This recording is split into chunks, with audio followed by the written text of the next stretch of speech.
வெளிப்படுத்த நினைக்கும் உங்கள் மனதின் சப்தங்களை பகிர்ந்து கொள்ள உங்களோடும் உங்கள் மனதின் குரலோடும் நான் அஜீஸ். உங்கள் பொழுதை இனிமையாக்கும் மனதின் குரல். உங்கள் வாழ்வில் நிகழ்ந்த மறக்க முடியாத சுவாரஸ்யமான நிகழ்வுகளை வாட்ஸ்அப் அல்லது மெயில் மூலமாக எங்களுக்கு அனுப்புங்கள். வயசு ஆக ஆக காதல் அதிகமாகணுமே தவிர குறைஞ்சிடக்கூடாதுன்னு சொல்லுவாங்க. அதுக்கு ஒரு நல்ல உதாரணமாக தன்னுடைய காதல் நிகழ்வை நம்ம கிட்ட பகிர்றாங்க இலங்கையிலிருந்து குழந்தைவேல். எனக்கு அப்போ 12 வயசு தான் இருக்கும். சின்ன வயசுக்கு ஒரு இதான துடிப்பும் துள்ளலும் இருக்கும்ல. அப்படி இருக்கிற நேரத்தில் ஒரு மரத்தின் நிழல் தந்த குளிர்ச்சியில என் நண்பர்களோட விளையாடிக்கிட்டு இருந்தேன். அந்த நேரத்தில் தான் என்னோட விழிகள் அவள் மேல் விழுந்தது. நான் விளையாடிக்கிட்டு இருந்த இடத்துக்கு பக்கத்தில் ஒரு கிணறு. அவளோட தோழிகளோட தண்ணி எடுக்க நடந்து வந்தா. அந்த நிமிஷமே என்னோட முகத்தில் இருந்த சிரிப்பும் விளையாட்டும் தானா நின்னது போல ஒரு உணர்வு அன்னைக்கு ஆரம்பிச்சது. என் திருட்டுத்தனமான தரிசனம். அவளுக்கே தெரியாம அவ வர பாதையில ஒளிஞ்சு நின்று அவளை ரசிக்கிறதே என்னோட தினசரி வழக்கமாயிடுச்சு. இப்படியே 2 வருஷம் மௌனமாவே போயிடுச்சு. ஒரு நாள் என்னோட திருட்டு பார்வைக்கு அவ தோழி மூலமாவே எனக்கு அவகிட்ட பேச ஒரு நல்ல வாய்ப்பு கிடைச்சது. 2 வருஷமா மனசுல பூட்டி வச்சிருந்த எல்லா வார்த்தைகளையுமே அன்னைக்கு அவகிட்ட கொட்டினேன். நேரம் காலம்லாம் நான் பார்க்கல.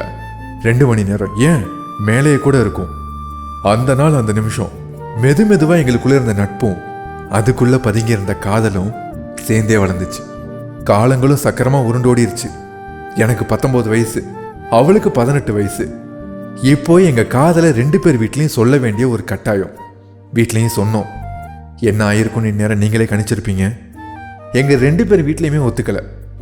அந்த வயசுல கேட்கும்போது யார் வீட்டில தான் ஒத்துக்குவா? எங்க அன்பை புரிஞ்சுக்காம கடுமையா எதிர்க்க ஆரம்பிச்சிட்டாங்க. வாழ்க்கையே தொலைஞ்சாலும் பரவாயில்ல, அவளை தொலைச்சிடக்கூடாதுன்னு நான் அவளை கூட்டிட்டு வீட்டை விட்டு வெளியே போயிட்டேன். ஆரம்ப வாழ்க்கையெல்லாம் பயங்கர கஷ்டம். ஒருவேளை சாப்பாட்டுக்கு கூட வழி இல்லாத காலம். ஆனா எங்களுக்குள்ள இருந்த அந்த அன்பு மட்டும் ஒரு நாளும் குறைஞ்சதே இல்லை. ஒரு சின்ன கோயிலில் கூட்டிட்டு போய் தான் தாலி கட்டினேன். எனக்கு சின்ன வயசுல இருந்து தமிழ் ஆசிரியர் ஆகணும்னு ஆசை. அதுக்காக சின்ன கூலி வேலையெல்லாம் பார்த்து குடும்பத்தையும் கவனிச்சுக்க ஆரம்பிச்சேன். என் மனைவி எனக்கு கொடுத்த நம்பிக்கையும் ஊக்கமும் என்னை அடுத்தடுத்த கட்டத்துக்கு முன்னேற வச்சது. என்னோட முயற்சியில் ஒரு கட்டத்தில் நான் தமிழ் ஆசிரியரும் ஆனேன். எங்களுக்கு கல்யாணம் ஆன நாள்ல இருந்து தினம் அவ தான் எனக்கு சாப்பாடு ஊட்டி விடுவா. அவளுக்கு எப்பவுமே நான் தான் முதல் குழந்தை. நான் ரொம்ப நல்லாவே கவிதை எழுதுவேன். ஆனா அவ அன்போட ஊட்டுற அந்த ஒரு பிடி சாப்பாடு எனக்கு மிகப்பெரிய காவியமா தெரிஞ்சது. சில காலத்துக்கு அப்புறம் எங்க வாழ்வின் சாட்சியா, ஏன் காதலின் அடையாளம்னு கூட சொல்லலாம், எங்களுக்கு ஒரு ஆண் குழந்தை பிறந்தது. முதல்ல நான் கையில வாங்கின அந்த தருணம் இருக்கே இன்னும் என் நினைவுல பசுமையா இருக்கு. அதுக்கப்புறமும் எங்களுக்கு 2 குழந்தை, 2மே ஆண் குழந்தை தான். ஸோ மொத்தம் 3 குழந்தை ஆயிடுச்சு. காலம் உருள பிள்ளைங்களும் வளர ஆரம்பிச்சாங்க. ஆனா எங்களுக்குள்ள இருந்த அந்த காதல் அன்பு மட்டும் ஒரு துளி கூட குறையவே இல்லை. பிள்ளைங்களையும் நல்லா படிக்க வச்சோம். இப்ப என் மூத்த பையன் டாக்டர், 2வது பையன் இங்கிலீஷ் டீச்சர், 3வது பையன் மேக்ஸ் டீச்சர். எல்லா பிள்ளைங்களுமே நல்ல உயர்ந்த இடத்துல தான் இருக்காங்க. இருந்தாலும் என் மேல அவ வச்ச காதல் மட்டும் குறையவே இல்லை. எனக்கு வயசு எவ்வளவுதான் கூட்டிட்டு போனாலும் அவ என்னை ஒரு சின்ன குழந்தை போலதான் பார்த்துக்கிட்டா. எனக்கு இப்போ வயசு 82 ஆகுது. 2 வருஷத்துக்கு முன்னாடி தான் உடல் நல குறைவால என் உயிரை தனியா விட்டுட்டு அவ கூட்ட விட்டு பறந்து போயிட்டா. பிள்ளைங்களாம் என்னை நல்ல அன்பா பாசமா தான் பார்த்துக்கிறாங்க.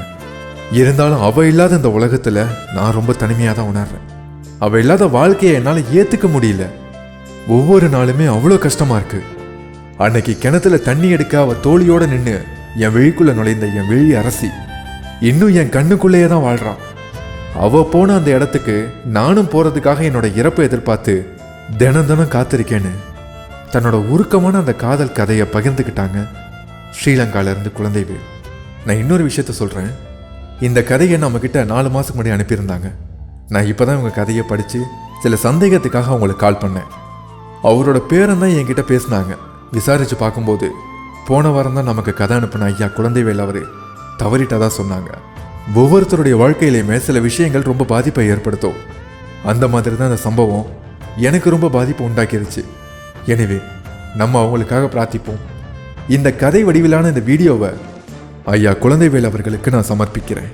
இதே போல உங்கள் வாழ்க்கையில் நடந்த மறக்க முடியாத நிகழ்வுகளை பகிர்ந்து கொள்ள உங்கள் மனதின் குரலோடு நான் அஜீஸ்.